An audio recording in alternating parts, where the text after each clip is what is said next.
Sir CI गार निकलवा జరిగిన దానికాడిని పొగడలేను.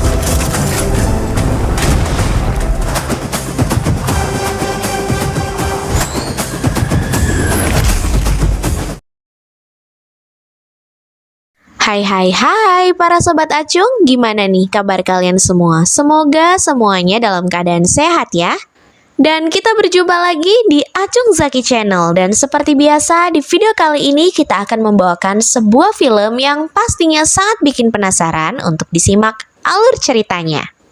Film yang akan kita bahas kali ini film berjudul Eagle yang dirilis pada tahun 2024. Di awal kisah memperlihatkan wanita bernama Rapasya. Ia berprofesi sebagai jurnalis asal India yang bekerja di Inggris. Rapasya sangat terkesima dengan kualitas kain yang dipegangnya, karena kain ini adalah kain Chigondewa. Penjual mengatakan bahwa kain tersebut berasal dari hutan Talakona, India, di mana seorang pria membudidayakan tanaman kapas dan mengolahnya menjadi bahan tekstil. Namun selama ini pemerintah India tidak menyambut baik usaha kain milik pria tersebut. Secara terpaksa akhirnya mengekspor semua hasil produksi ke negara-negara besar di Eropa. Belakangan terdengar kabar bahwa pria tersebut telah menghilang secara misterius. Dan ketika ditanyakan ke banyak pihak, tidak ada satupun yang bisa menjawabnya. ఇప్పుడు ఆయన కూడా లేకపోయా ఏమైపోయినాడో. Tertarik dengan cerita tersebut, Rapasya yang ingin menarik perhatian pemerintah akhirnya membuat sebuah artikel tentang budidaya kapas di hutan Talakona. Namun di luar dugaan, setelah beritanya viral, Rapasya malah mendapatkan pemeriksaan ketat dari Biro Intelijen India. Pimpinan redaksi bernama Suresh mengatakan bahwa artikel yang ditulis Rapasya sebenarnya bukanlah artikel biasa. Karena pada dasarnya budidaya kapas di hutan Talakona memiliki sebuah rahasia yang berkaitan dengan kepentingan negara. Puncaknya dari lukisan tersebut Rapasya diberhentikan secara tidak hormat. Rapasya yang tidak terima akhirnya memutuskan untuk menyelidiki kebenaran yang disembunyikan.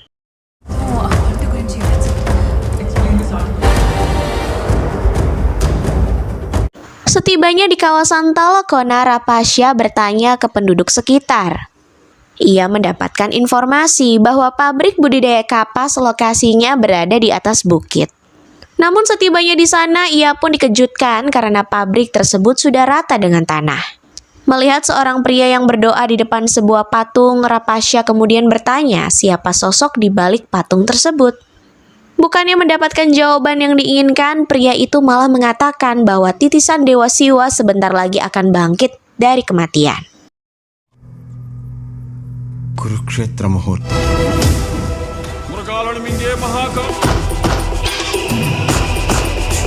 Semakin penasaran dengan cerita tersebut, Rapasya akhirnya menemui inspektur lokal bernama Vijay. Namun ketika menanyakan tentang pabrik pemintal kapas, Vijay yang sangat ketakutan hanya bisa menyarankan Rapasya agar menemui pria bernama Sameswar. చెప్తే రాసుకునే అంత చిన్న మ్యాటర్ కాదది. Seperti halnya Vijay, ternyata Sameswar juga sangat ketakutan ketika diberikan pertanyaan yang sama. Dan memerintahkan ajudannya bernama Vikas. Ia pun meminta agar Rapasya diantar pulang untuk menghindari hal-hal yang tidak diinginkan yang bisa mempengaruhi desa mereka. Rapasya akhirnya berhasil mempengaruhi Vikas. Bersamaan dengan cerita yang disampaikan, diperlihatkan bahwa 10 tahun yang lalu di area perbukitan Talakona, ada sebuah rumah pertanian yang di dalamnya terdapat pabrik pemintal kapas. Pabrik tersebut memperkerjakan dua suku yang berbeda, bernama Vandes dan temannya Jay. Berhasil membantu banyak orang. Banyak di antara mereka menganggap bahwa Vandes adalah jelmaan dewa yang diutus untuk menciptakan kedamaian dan keharmonisan. Ia memiliki prinsip bahwa yang boleh mengunjungi pabrik dan rumah pertaniannya hanyalah orang-orang dari kalangan bawah. Belakangan Vandes didatangi konglomerat bernama Rajesh, yang merupakan pemilik perusahaan Padma Group. Rajesh mengatakan bahwa di bawah pabrik kapas milik Vandes terdapat kandungan boksit yang nilainya mencapai triliunan rupiah. Ia menawarkan uang sebanyak 300 miliar kepada Vandes agar meninggalkan lokasi tersebut. Mendapatkan jawaban dari Vikas, Rapasya yang akhirnya mengetahui semuanya, Vandes memutuskan untuk kembali ke Delhi. నీకు నీ టాక్సీకి thanks. Namun saat di dalam bus, ia malah ditawan oleh seorang pria bernama Pramat sambil membawanya ke gudang rahasia. Pramat mengaku bahwa dirinya adalah agen Rao yang diutus untuk mencari keberadaan Vandes dan terkait temuan boksit yang disampaikan Vikas. Pramat mengatakan bahwa hal itu bukanlah alasan utama Vandes diburu. Ia diburu lantaran sosoknya merupakan pembunuh bayaran paling berbahaya di dunia. Cerita berlanjut memperlihatkan pimpinan Rao bernama Ambar. Ia mendapatkan informasi bahwa ada aksi penculikan senjata yang dilakukan oleh seorang sniper menggunakan peluru berjenis Gustavo. Sniper tersebut menghancurkan para kru dari jarak 800 meter. Mengingat selama ini hanya ada satu orang yang memiliki kemampuan seperti itu, Ambar sangat yakin bahwa pelakunya adalah pembunuh bayaran yang tak lain adalah Eagle.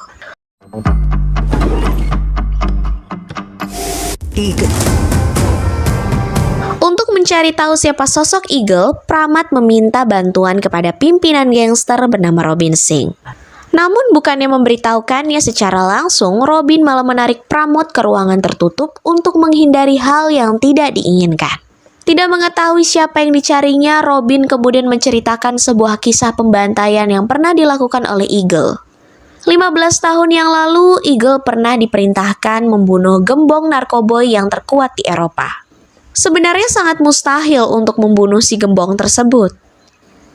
Karena pada dasarnya gembong itu selalu menerapkan penjagaan ketat di setiap sudut rumah.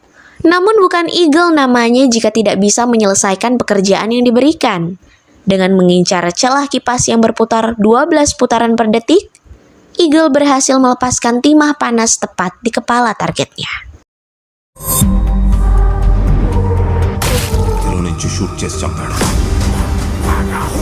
Sepak terjang Eagle dalam dunia kriminal ternyata menarik perhatian banyak gangster di seluruh dunia.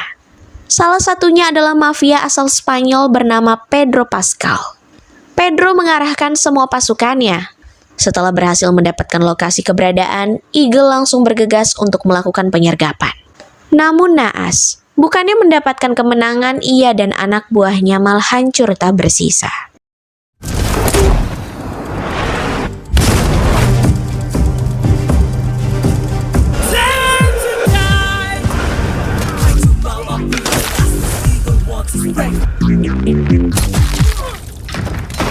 Robin mengatakan kepada Pramod bahwa Eagle atau yang dikenal sebagai Vandes bukanlah sosok sembarangan. Ia memiliki jaringan dan mata-mata yang sangat luas untuk mengetahui pergerakan musuh yang akan memburunya. Karena memiliki versi cerita yang berbeda-beda, Rapasya akhirnya kembali menemui Vikas. Setelah bermohon, ia berhasil mendapatkan sebuah informasi yang belum disampaikan Vikas sebelumnya. Pertemuannya dengan Sameswar dan pengusaha Rajesh ternyata sudah diketahui oleh Vandes sebelum mereka mengambil boksit secara paksa. Vandes sudah lebih dulu mendatangi Rajesh untuk memberikan peringatan.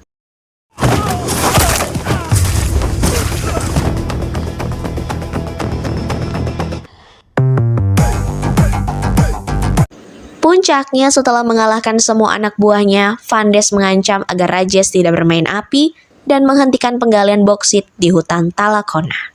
Karena ancaman tersebut, Rajesh kemudian menelpon Sameswar untuk membatalkan perjanjian. Namun bukannya gentar. Sameswar malah berkeinginan mengambil boksit dengan caranya sendiri. Di tengah percakapan, Inspektur Vijay tiba-tiba saja datang dan memotong pembicaraan setelah melarang Vikas menceritakan kisah Vandes. Namun dia malah keceplosan dan mengatakan tentang anggota Naksal bernama Padma yang hampir tewas di tangan Vandes. Dengan kemampuan jurnalistiknya, Rapasya segera mencari tahu keberadaan Padma. Setelah berkeliling desa, didapatkan informasi bahwa Padma sudah menjadi seorang guru. Mengetahui profesi ini, Padma akhirnya mau menceritakan sebuah kisah yang pernah dialaminya sebagai agen rahasia. Padma pernah ditugaskan menyelidiki pengiriman senjata yang menghilang secara misterius. Ternyata beberapa tahun belakangan ini, pemimpin mereka yang bernama Ganapati mengatakan sudah ada 3 kiriman paket senjata yang menghilang di perbatasan India. Sama halnya seperti kelompok Naksalit, kelompok militan yang dipimpin pria bernama Altaf juga mengalami nasib serupa. Mereka kehilangan 12 paket senjata karena berhadapan dengan musuh yang sama. Naksalit akhirnya bekerja sama dengan kelompok Altaf. Setelah menyelipkan alat pelacak di pengiriman senjata, didapatkanlah informasi bahwa senjata-senjata tersebut dibawa ke rumah pertanian milik Vandes yang menyamar sebagai rakyat kecil. Padma kemudian meminta bantuan kepada pria tua dan membuat dirinya berpenampilan lusuh. Ia pun diterima sebagai pekerja di pabrik mintal kapas tersebut. అలా ఇంట్లో చేరిన నాకు ఆ track Mengenai dirinya yang hampir tewas di tangan Vandes, Padma mengatakan bahwa ia tidak bisa menceritakan kisah tersebut. Namun jika Rapasya ingin mengetahuinya lebih lanjut, ia harus mencari tahu dengan caranya sendiri. Rapasya diminta menemui putra sematawayang Sameswar yang bernama Pakala. Rapasya akhirnya mendapatkan cerita yang tidak disampaikan oleh orang lain dengan menyewa kelompok gangster bernama Valor. Pakala bersama ayahnya kemudian merencanakan penyerangan untuk melenyapkan Vandes. Rencana tersebut akan dilaksanakan pada malam perayaan yang setiap tahunnya digelar di rumah pertanian. Namun bukannya mendapatkan kemenangan, Valor dan semua anak buahnya malah berakhir tewas di tangan Vandes.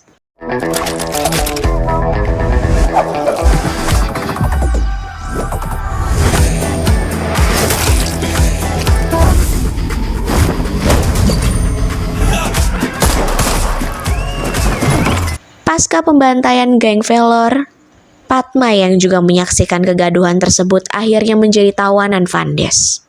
Ternyata saat pertama kali menginjakan kaki di rumah pertanian, Jay sudah merasa bahwa Padma merupakan seorang mata-mata. Melanjutkan investigasinya, Rapasya kemudian berbincang dengan pengusaha Rajesh. Dari cerita yang disampaikan terkuak bahwa Vandes pernah memerintahkannya untuk mengatur pembebasan napi bernama Kali Pratap. Kali Pratap adalah mantan polisi asal Denmark yang karena kasus pembunuhan brutal. Tanpa diduga setelah terbebas, ia malah mengatakan bahwa dirinya akan membunuh Vandes karena dendam di masa lalu. Namun terkait apa yang terjadi selanjutnya, Rajesh mengaku tidak mengetahuinya. Melengkapi semua cerita tentang Vandes, Rapasya kemudian menemui seorang bocah laki-laki bernama Farun. Karena hampir setiap hari berkomunikasi dengan Vandes, Farun mengetahui tentang perang besar yang terjadi di rumah pertanian. Sehari setelah pembantaian geng Valor, Farun menyaksikan ada 3 kelompok bersenjata yang mendatangi kediaman Vandes dengan pasukan lengkap. Kelompok Naksalit, kelompok militan Altaf, dan pasukan khusus yang dikomandani oleh pimpinan Rao. Ternyata siasat Padma juga dilakukan oleh Pramod dengan menyelipkan alat pelacak. Mereka pun berhasil mengetahui bahwa semua senjata yang dicuri dibawa ke perbukitan Talakona. Mengirimkan 1 kompi pasukan khusus, Ambar berniat menghancurkan Vandes dan merebut kembali semua senjata yang telah dicuri. Chief Sebelum melakukan penyerangan, Pramod terlebih dahulu menyamar menjadi seorang teknisi untuk memastikan keberadaan Vandes. Namun saat sudah berada di rumah pertanian, Jay malah memberikan beberapa foto yang membuktikan bahwa dirinya adalah seorang agen rahasia. Beberapa bulan belakangan ini ketika Pramod ditugaskan untuk mencari tahu tentang dirinya, Vandes sudah mengetahuinya melalui jaringan rahasia yang tersebar luas di luar. Militan Altaf yang maju lebih dulu malah menjadi korban keganasan Vandes. Tanpa disangka, ternyata Vandes telah menjadikan rumah pertaniannya sebagai benteng penghancur. Mengubah setiap sudut bangunan rumah menjadi alat persenjataan, Vandes berhasil menjatuhkan 20 pasukan Altaf tanpa kesulitan sedikit pun. Terus lu gate వదిలేసి ఫెన్స్ మీద నిల్చో.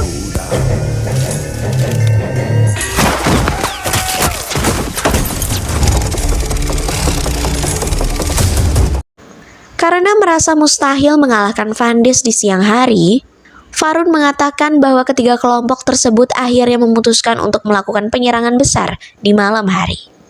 Di tengah cerita yang disampaikan, hal ini malah mendapatkan telepon dari Badan Pertahanan Negara.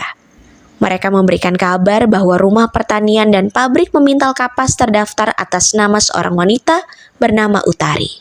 Dari orang tua Farun yang bernama Tuan Tanis didapatkan fakta bahwa semua kekacauan yang terjadi saat itu bersumber dari kematian Utari. Tuan Tanis akhirnya mengatakan kepada Rapasya bahwa jika ia ingin mengetahui sebab pastinya, maka ia bisa menemui Jay yang saat ini sedang berada di Eropa. సంవత్సరాల క్రితం ఆమె జ్ఞాపకాలతో అతను వచ్చాడు. Singkatnya, setelah di negara Polandia, Rapasya tidak menyangka bahwa kedatangannya sudah ditunggu oleh Jay. Ketika Rapasya menemui beberapa orang terkait, Jay sudah mengetahui melalui jaringan rahasia mereka yang tersebar luas di segala penjuru. Menanyakan hubungan antara Vandes dan wanita bernama Utari, Jay akhirnya menceritakan sebuah kisah yang tidak diketahui oleh Rapasya 10 tahun silam. Jay dan Vandes pernah ditugaskan membunuh seorang polisi yang tak lain adalah Kali Pratap. Kali Pratap diincar karena ia sering menggagalkan aksi kriminal dan transaksi penjualan senjata berskala besar yang dilakukan oleh banyak gangster. Saat akan mengeksekusi Pratap, pandangan Vandes seketika teralih ke seorang wanita cantik yang tak lain adalah Utari.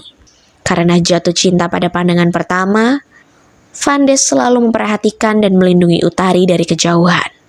Utari sendiri adalah desainer pakaian asal India yang menetap di negara Denmark.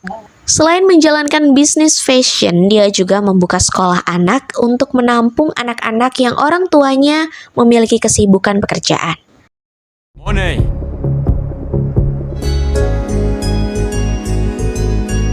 Kisah cinta antara Vandes dan Utari akhirnya bersatu melalui seorang anak playgroup bernama Azma. Dalam sebuah kesempatan, Azma mengatakan bahwa yang selama ini melindungi sang guru adalah Vandes. Setelah resmi menikah, Utari akhirnya mengetahui profesi Vandes yang merupakan seorang pembunuh bayaran. Namun bukannya mendapatkan pertentangan, Utari malah memberikan doa agar Vandes bisa menjadi pribadi yang lebih baik dan dapat taubat.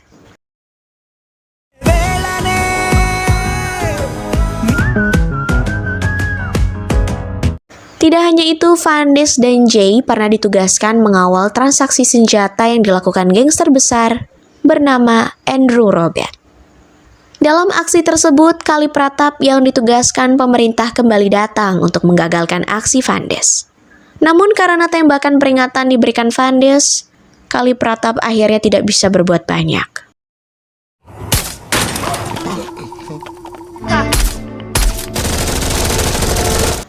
Beberapa bulan setelahnya, Vandes tidak menyangka jika playgroup milik Utari akan menjadi target penyerangan gangster. Ternyata kelompok gangster yang melakukan penyerangan adalah kelompok Andrew Robert. Dalam penyerangan tersebut, Utari mendapatkan luka tembakan yang cukup parah. Beberapa anak termasuk Azma tewas di tempat. Utari yang sedang hamil besar dilarikan ke rumah sakit untuk mendapatkan pertolongan. Namun setelah berada di sana, dokter malah menyatakan jika Utari tidak bisa diselamatkan. Dalam penyesalannya, Vandes menemukan sebuah video yang dibuat oleh Utari.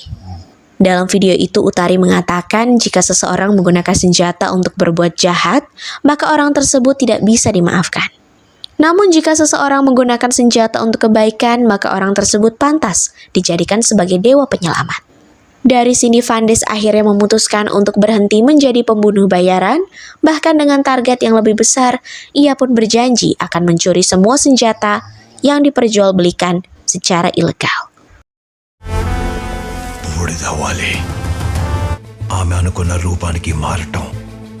Pada malam hari penyergapan yang dilakukan 3 kelompok bersenjata, Vandes sempat terkena tembakan di bagian lengan.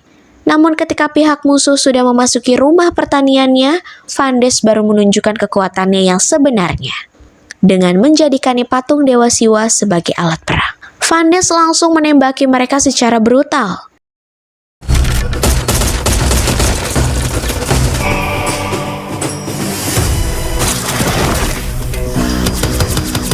Setelah menjatuhkan banyak korban, ketiga kelompok tersebut memutuskan untuk menghentikan penyerangan melalui percakapannya Pramod. Vandes mengatakan jika selama 10 tahun belakangan ini ia sudah mencuri ratusan ribu senjata dalam 56 operasi. Faktanya produksi senjata di seluruh dunia bisa mencapai 1 juta unit per tahunnya. di mana setengahnya akan menjadi aset negara dan setengahnya lagi akan diperjualbelikan secara ilegal di pasar gelap. Sejatinya jika membiarkan senjata-senjata tersebut jatuh ke tangan orang yang tidak bertanggung jawab, memungkinkan korban tak bersalah seperti Utari dan Suharna akan terus bertambah banyak.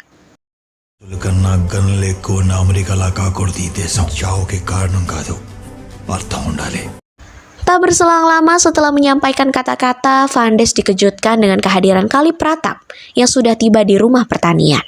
Melalui flashback di masa lalu, ternyata Kali Pratap adalah ayah dari Asma. Ternyata alasannya dipenjara adalah karena dialah yang telah menembak mati semua anggota kelompok gangster and Robert tanpa tersisa sedikit pun. Menuntut balas atas kematian sang putri, Kali Pratap langsung bersiap untuk melakukan penyerangan.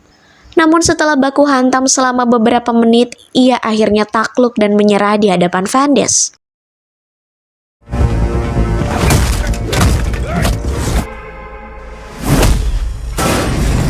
Menyesali kesalahannya di masa lalu, Vandes kemudian memerintahkan Kali Pratap menemui seseorang yang sudah dipersiapkannya untuk menjadi kejutan besar bagi Kali Pratap. Sadar akan adanya serangan besar, Vandes meminta semua orang segera menyelamatkan diri dengan mengaktifkan alat peledak yang sudah dipersiapkannya. Vandes kemudian mengorbankan diri dan meledakkan rumah pertanian untuk melindungi semua senjata yang sudah didapatkan.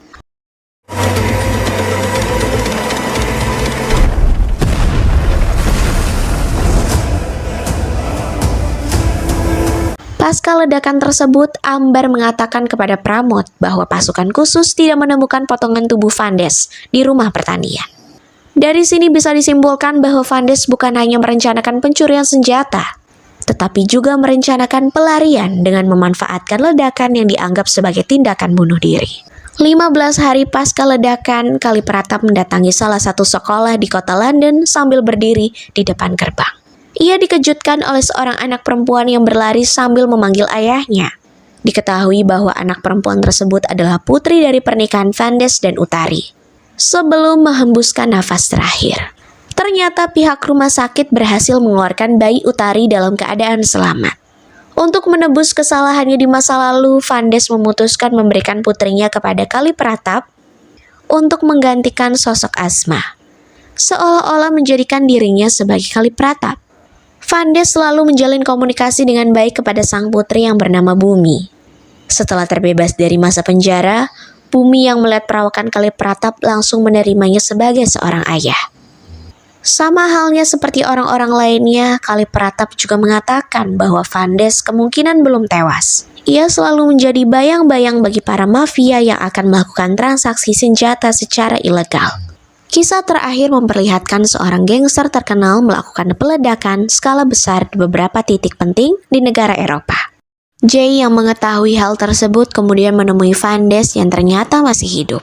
Sebelum Vandes mengatakan bahwa perang yang sebenarnya akan segera dimulai, di musim selanjutnya Vandes mengirimkan sebuah surat kepada Ambar tentang lokasi penyimpanan senjata yang ada di Bukit Amote. Melalui sebuah pesan singkat, Vandes meminta agar semua senjata-senjata tersebut diamankan agar tidak jatuh ke tangan kelompok pemberontak. Dan film pun selesai. Nah, itu tadi rangkuman alur film Eagle yang dirilis pada tahun 2024. Kalau kalian suka videonya, jangan lupa like, komen, serta share ke rekan kalian.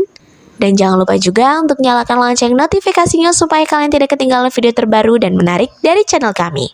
Tetap santuy, jangan panik. Sampai jumpa.